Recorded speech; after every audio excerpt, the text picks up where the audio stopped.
जब हम पूज्य संतों की परंपरा की बात करते हैं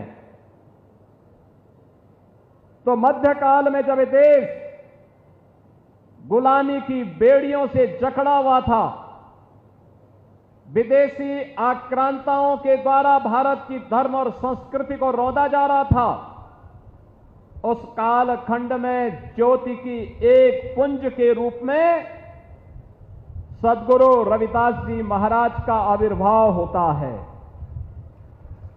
काशी में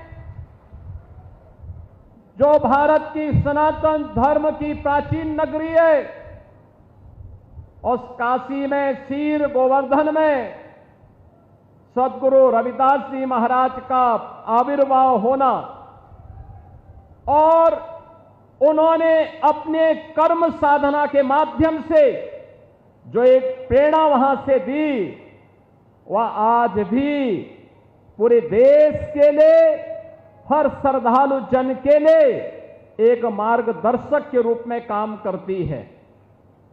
जब हम सद्गुरु रविदास जी महाराज के बारे में चर्चा करते हैं, बहनों और भाइयों, सद्गुरु रविदास जी महाराज ने सामाजिक आडंबर और कुरीतियों के प्रति समाज को जागरूक भी किया, कर्म पर विश्वास करने की प्रेरणा दी, एक आध्यात्मिक चेतना का जागरण किया और उन्होंने कहा था, मन चंगा तो कठौती में गंगा। बहनों और भाइयों, ये संत सद्गुरु रविदास जी महाराज का कथन ये जीवन में आंतरिक पवित्रता और निर्मलता का प्रतीक होता है, एक नई प्रेरणा है और इसीलिए उन्होंने सामाजिक बुराइयों से दूर रहने के लिए समाज को एक नई प्रेरणा दी।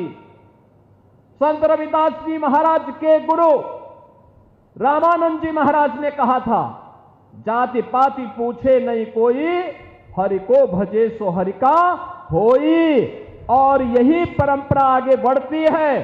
तो संत रविदास जी ने उस समय इस बात को कहा था कि ऐसा चाहूं राज में जहां मिले सबन को अन्न, छोट बड़ो सम बसे, रविदास रहे प्रसन्न। बहनों और भाइयों, कितनी दिव्य वाणी है, कितनी दिव्य वाणी है सद्गुरु रविदास जी महाराज की।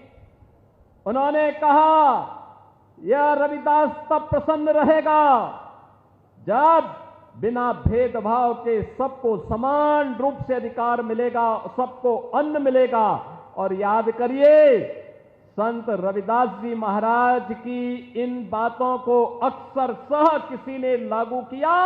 भारत के प्रधानमंत्री मोदी जी ने प्रधानमंत्री गरीब कल्याण अन्न योजना के माध्यम से भारत के 81 करोड़ लोगों को 81 करोड़ लोगों को कोरोना जैसी महामारी से लेकर के अब तक लगातार अन्न का वितरण कराया जा रहा है।